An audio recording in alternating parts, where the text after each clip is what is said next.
RB రోడ్స్లో కూడా దాదాపు 1808 కిలోమీటర్లు డ్యామేజ్ అని ఒకటి కరెక్ట్ చేసుకోవాలి, దాన్ని దృష్టి పెడుతున్నాం. అలాగే 188 బోట్స్ యాక్షన్లో ఉన్నాయి, దాదాపు 5 హెలికాప్టర్స్, అలాగే గజేతగాళ్ళు దాదాపు 283 మంది సహాయ కార్యక్రమాలు పాల్గొన్నారు. దాదాపు 3 లక్షల ఫుడ్ ప్యాకెట్స్ సప్లై చేశాం. అలాగే ఈ కంట్రోల్ రూమ్ ప్రజలకు ఏదైనా సరే మీకు అత్యవసరమైన పరిస్థితుల్లో ఉండాలి అంటే ఇది 112 ఈ నెంబర్ కానీ అత్యవసర నెంబర్లు కానీ 1070. సో 112 మీరు ఎక్కడున్నా సరే విపత్తులు ఇరుక్కుపోయి ఏదైనా కష్టం ఏదైనా ఇబ్బంది ఉందంటే వెంటనే మేము స్పందిస్తాం. దానికి మీరు కంట్రోల్ రూమ్ నెంబర్ 112, ఇంకొక నెంబర్ 1070, ఇది కాకుండా 1800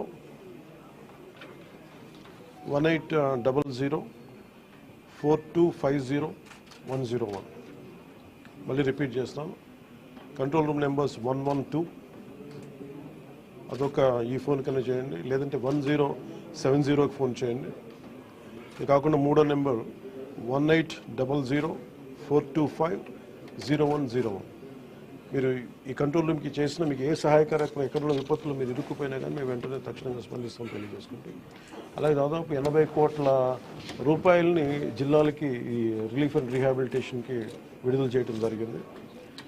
అలాగే ప్రతి ఒక్కరూ కూడా ప్రభుత్వం అభివృద్ధిని కాంక్షించే ప్రతి ఒక్కరూ కూడా నేను ఇదే కోరుకున్నా, ఈ ప్రకృతి విపత్తు సమయంలో ఇది నిందల కంటే కూడా ప్రజలకు మనం ఎలా చేయాలనే దృష్టిలో పెడతాం. భవిష్యత్తులో ఇలాంటి జరగకుండా ఉండాలంటే ఎలాంటి చర్యలు తీసుకోవాలని మేము క్యాబినెట్లో చర్చించి గౌరవ ముఖ్యమంత్రి గారి దృష్టికి తీసుకెళ్ళి దీనికి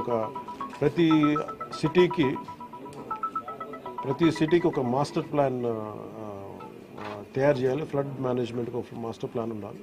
అందుకని ఆ దృష్టిలో పెడతాం భవిష్యత్తులో. Thank you.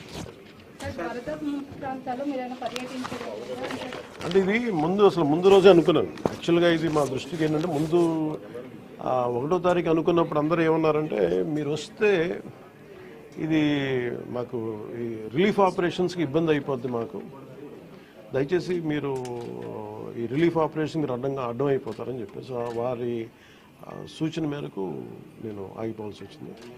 ఇప్పుడు కూడా ఒకసారి వాళ్ళ నిర్ణయం తీసుకొని వాళ్ళు టేక్ కాల్ వెళ్తే అది సహాయపడాలి, కానీ మళ్ళీ ఇంకొక కేయాటిక్ మీకు తెలుసు కదా, అందుకని దాన్ని దృష్టిలో పెట్టుకుని కొంచెం తటపాయిస్తాను. అంత లేదు కొంచెం ఇబ్బంది లేదంటే ముందంటే మెయిన్ అధికారులు పాపం గత